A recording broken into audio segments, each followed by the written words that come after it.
Your Nintendo Switch is having screen problems.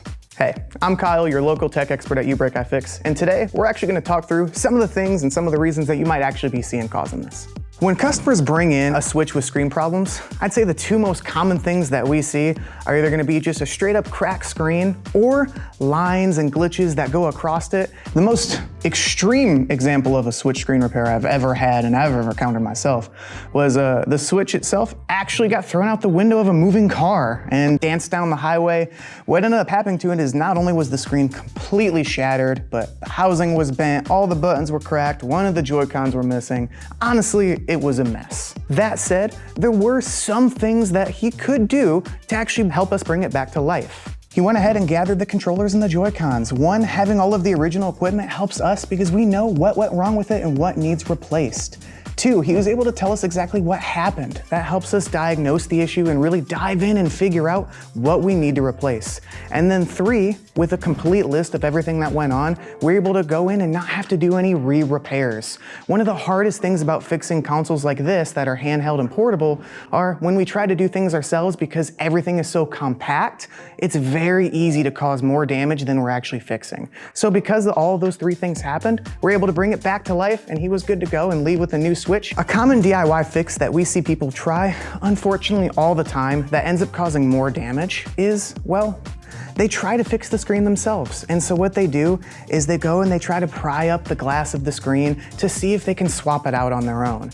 While that could be a great solution in theory, one of the problems with that is because these are all adhered down and they work the same way as like a phone would, if you're not careful, you can cause more damage to the actual screen itself, but also the components underneath and possibly tear some of the connectors. There are actually a few patterns that we see come into the store between docked mode and handheld mode. And there is one of them that causes a lot more issues. It's actually going to be the handheld mode.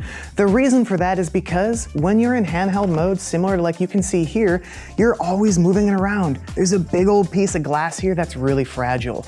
So it can be exposed to the elements, both with water and drops and spills, things like that. When it's in docked mode, the reason we don't see as many screen issues is because when we have it properly inserted, it's very protected by the dock itself and it's not moving very often. It's really the accidental damage that's the biggest culprit to screen issues that we see when in handheld mode on the Switch. If you're a gamer and you're at home looking at a Switch screen problem and you're unsure really what steps to take next, here are two easy ways to figure out what the best path is.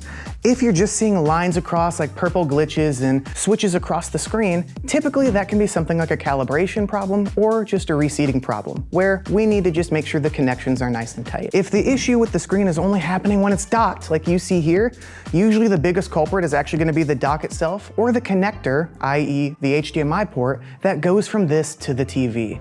Changing those out can be a really fast, easy, and cheap solution to solve a screen problem in a dock. If it's undocked and in handheld mode, like this what you would see, we often see a lot of damage to the screen too, just like from dropping it or misuse. Typically, you'll have flickering and cracks that go across, and the safest and best thing that you can do is make sure it stays out of contact with water and you cover the face of the cracked screen, so that way no shards of glass cause any shorts on the inside. Some of the best tips I can give anyone who's looking to protect their Switch and specifically their screen to make it last, treat it the same way you would a phone. Make sure it has a screen protector on there and don't take it anywhere near water or steam.